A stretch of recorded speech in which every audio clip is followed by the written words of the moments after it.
In America, you'll interpret the Constitution differently depending on the republic you're trying to conserve or attain.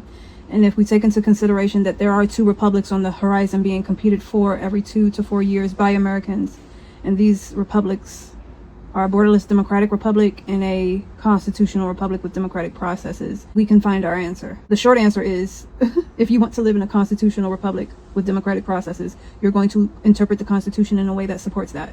You will interpret the Constitution in a way that shrinks government, because you're aspiring towards the preservation of individual liberty. If you want to live in a borderless democratic republic, you're going to interpret the Constitution in a way that undermines those who are trying to conserve a constitutional republic, because that republic is in the way of your democracy.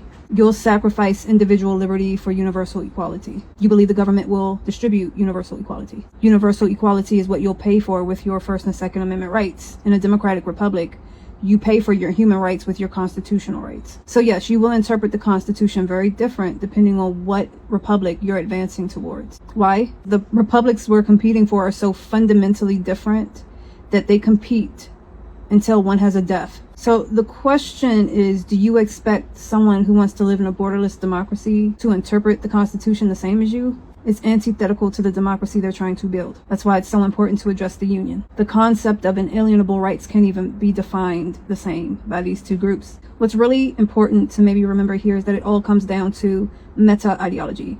A constitution has to have a home, and the home that America's Constitution is on right now is trying to conserve individual liberty, but that home is being attacked by those who want to replace individual liberty with universal equality. This is all a long way of explaining that if you want to live in a borderless democratic republic, the meta ideology you need your constitution to be nested upon might be modern liberalism or progressivism. If you want to live in a constitutional republic with democratic processes and you want to shrink government, the meta ideology you need is probably classical liberalism or conservatism.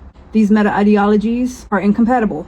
You know they're incompatible because right now they're competing until one has a death. Universal equality will always try to sacrifice individual liberty, vice versa. They're competing for different republics, and by extension that means they're competing for different meta ideologies their constitutions are construed through. So, enjoy the ride.